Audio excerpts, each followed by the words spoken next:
Guys welcome back to my channel. তো আজকে আমি যাচ্ছি কালী পুজোর ভাসান দেখতে, আর আমাদের এখানে পুজোর পরের দিনই ভাসান হয়ে যায়। তো চলো এখন আমরা যাই।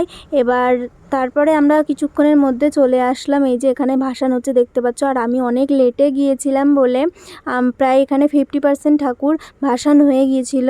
তো আজকের দিনে মোটামুটি 80%-এর উপর ঠাকুর বিসর্জন হয়ে যাবে। তো এখানে এই যে ঠাকুরটা বিসর্জন হচ্ছিল, তো চলো এখানে একটুখানি ভাসান দেখে নিই, তারপরে আমরা চলে যাব বড় মা সেজমার কাছে।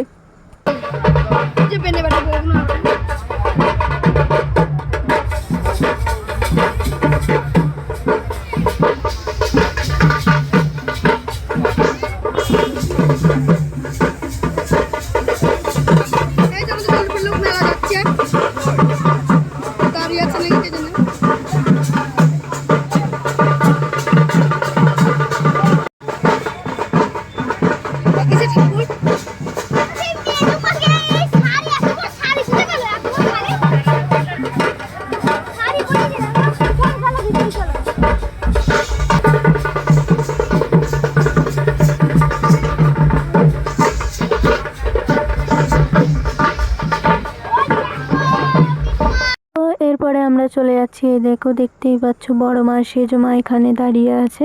আর এখানেই প্রায় রাত 10টা অবধি এখানেই ব্যঞ্জন নাচ গান সব হবে, তারপরে বিসর্জন হবে। বড় মা সেজমায়েরও একটা ইতিহাস আছে। এরা দুই যমজ বোন, একসাথেই পুজো হয়, একই মাপের ঠাকুর হয়, আবার একসাথেই বিসর্জন হয়। তো দেখতে পাচ্ছ একদম মুখোমুখি দুই মা দাঁড়িয়ে আছেন। তো রাত 8টা অবধি এখানে নাচ গান হবে, তারপরে বিসর্জনের দিকে যাবে। তারপরে ওখানে ঘাটের ধারে প্রায় 10টা 12টা 1টা অবধি নাচ গান হবে, তারপরে মায়ের ভাসান হবে। মায়ের যখন ভাসানের সময় হবে, মা তখন একা একাই নদীতে চলে যায়, কারোর কোনো প্রেশারের প্রয়োজন হয় না।